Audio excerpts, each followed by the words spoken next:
Hello बच्चों, let's see this question. This question says what which of the following statement are related to organ pipe is or are correct. तो आपको organ pipe के लिए statement दे रखे हैं. पहला statement क्या, in a close organ pipe closed at one end longitudinal standing waves are present. दूसरा है कि closed organ pipe only odd harmonics are present. तीसरा the harmonic which are present in a pipe open at both end. यानी कि आपका third कौन सा है, ओपन organ pipe है, are odd harmonics only.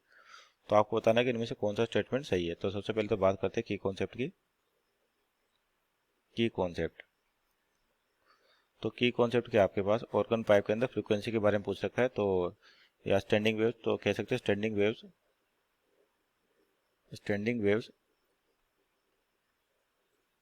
In organ pipe. तो organ pipe basically आपके पास सिंपली पाइप होते हैं जिसका एक एंड क्लोज हो सकता है और दोनों एंड आपके ओपन भी हो सकते हैं, जो यहाँ पर दे रखे हैं.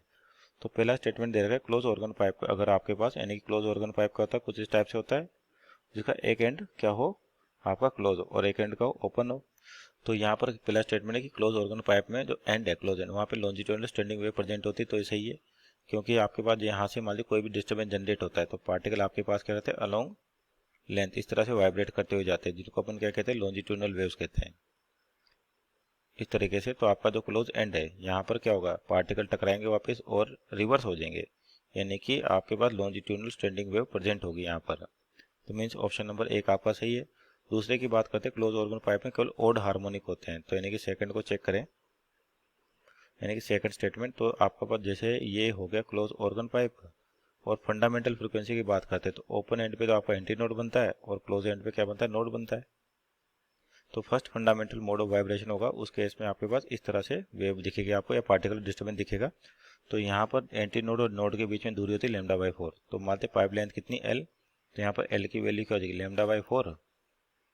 तो लेमडा की वैल्यू क्या हो जाएगी 4L. तो आपके पास जो वेलोसिटी होती है या फ्रीक्वेंसी होती है ये होती है वी बाई लेमडा. जहाँ पे वी का साउंड वेलोसिटी इन जो भी इसके अंदर अगर एयर है तो एयर के लिए बात करेंगे और कोई दूसरा मीडियम या गैस है तो उसके लिए बात करेंगे. तो वी बाई लेमडा, तो लेमडा कितना 4L के बराबर हो गया. तो फंडामेंटल मोड हो गया किसके लिए, क्लोज एंड के लिए. उस तरह से नेक्स्ट मोड ऑफ वाइब्रेशन की बात करें अपन किसके लिए, क्लोज एंड के लिए. तो यहाँ तो एंटी नोड बनेगा और यहाँ पर एंटी नोड ही बनेगा आपके पास. तो नेक्स्ट जो वाइब्रेशन होंगे नोड हार्मोनिक होंगे या ऑसिलेशन होंगे वो इस प्रकार से बनेंगे आपके पास. तो ये तो एंटी नोड और जहाँ पे पार्टिकुलर डिस्प्लेसमेंट जीरो नोड और ये क्या हो गया आपके पास नोड. तो नोड और नोड के बीच की दूरी थी लेमडा बाई 2 और नोड और एंटी नोड के बीच की दूरी थी लेमडा बाई 4. तो इस केस में लेंथ जो आ जाएगी आपका lambda by 2 plus lambda by 4 यानी कि 3 लेमडा बाई 4 हो जाएगा. तो यानी कि लेमडा की वैल्यू आ जाएगी 4L बाई 3. तो यहाँ से अगर वेलोसिटी या फ्रीक्वेंसी निकालें mode next mode of vibration तो सिंपल v बाई लेमडा और लेमडा की वैल्यू 4L बाई 3 तो हो जाएगा 3v बाई 4L. तो ये नेक्स्ट मोड हो गया आपके पास. अगर एक और मोड निकालें यहाँ से, जैसे आपके पास ये क्लोज ऑर्गन पाइप हो गया, एक और मोड ऑफ वाइब्रेशन की बात करें तो एंटी नोड बनेगा यहाँ पर और यहाँ पर तो नोड ही बनेगा फिर से आपके पास. तो कंडीशन क्या होगी, कुछ इस टाइप से आपकी स्टैंडिंग वेव्स बनेगी. तो यानी कि एंटी नोड और यहाँ पर क्या नोड, यहाँ पर क्या नोड और ये नोड. तो यानी कि लेमडा बाई 2, नोड और नोड के बीच की दूरी लेमडा बाई 2 और एंटी नोड और नोड के बीच की दूरी लेमडा बाई 4. तो यानी कि lambda by 2 plus lambda by 2 lambda और लेमडा प्लस लेमडा बाई 4. तो एल इक्वल टू हो जाएगा आपके पास यहाँ पे लेमडा और 5 लेमडा बाई 4. तो लेमडा की वैल्यू क्या आ गई 4L अपॉन 5. तो यहाँ पर नेक्स्ट फ्रीक्वेंसी निकाले तो आपके पास हो जाएगा 5V बाई 4L. तो अब देखिए आपका तीनों जो फ्रीक्वेंसी का रेशो ले, मान लीजिए F1 ratio F2 ratio F3 कहें मानने के लिए केवल, तो क्या रेशो आएगा आपका 1:3:5. यानी कि केवल आपके पास ओड हार्मोनिक प्रेजेंट होते हैं इसलिए इसको 1, 3 और 5 ऐसे लिखा जाता है. या जनरल फॉर्मूला लिखे अपन तो ये होता है 2n+1 या 2n-1 v बाई लेमडा. तो यानी कि n की वैल्यू 1 2 3 इस तरह से रखें. तो आपका देखो n की वैल्यू 1 रखे तो v बाई लेमडा और लेमडा की जगह 4L है तो यहाँ पर 4L लिख देते हैं, अपने पास कॉमन है सभी के अंदर. तो v बाई 4L इसकी वैल्यू 2 रखें तो 4-1 3v बाई 2L 4L इस तरीके से. तो आपके पास जो केवल क्या होंगे ओड हार्मोनिक प्रेजेंट होंगे. मीन्स ऑप्शन नंबर 2 आपका सही है. ऑप्शन नंबर 3 की बात करते हैं केवल इस बार कौन सा पाइप है, ओपन पाइप है और उसमें ओड हार्मोनिक है. तो इसको चेक करते हैं. तो आपके पास ओपन पाइप के लिए कैसी इक्वेशन लिखी जाती है, और ओपन पाइप का तो दोनों तरफ से आपका ओपन होगा, यानी कि यहाँ पर भी एंटी नोड बनेगा और यहाँ पर भी क्या बनेगा, एंटी नोड बनेगा। तो फंडामेंटल मोड की बात करें तो आपके पास कुछ इस तरह से दिखेगा।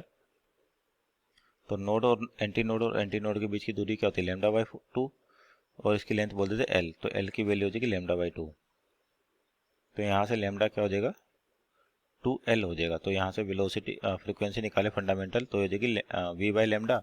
तो लेमडा की वैल्यू कितनी आ रही है, 2L आ रही है। उस तरह से नेक्स्ट मोड की बात करें अपन, तो नेक्स्ट मोड में क्या होगा, आपके पास एंटी नोड होगा, यहाँ पे भी एंटी नोड ही है। तो किस तरह से बिहेव होगा, ये आपके इस तरीके से वेव दिखाई देगी, या डिस्टर्बेंस आपका जो डिस्प्लेसमेंट है वो इस तरीके से होगा। तो ये नोड होगा, ये नोड होगा आपके पास, ये एंटी नोड और ये एंटी नोड।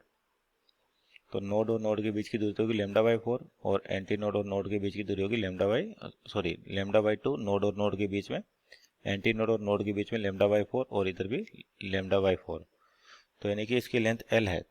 तो L की वैल्यू जो हो जाएगी इस बार lambda by 4 plus lambda by 2 plus lambda by 4। तो lambda by 4 plus lambda by 4 lambda by 2, और lambda by 2 plus lambda by 2 lambda. तो यहाँ पे फ्रीक्वेंसी क्या हो जाएगी, v बाई लेमडा यानी कि L। नेक्स्ट फ्रीक्वेंसी निकालें या नेक्स्ट मोड निकालें तो आपका कैसा दिखाई देगा नेक्स्ट मोड, मान लीजिए इस तरीके से ओपन, यहाँ पर एंटी नोड और यहाँ पर भी एंटी नोड। तो कैसे होगा नेक्स्ट मोड ऑफ वाइब्रेशन, आपका इस तरीके से दिखाई देगा आपको।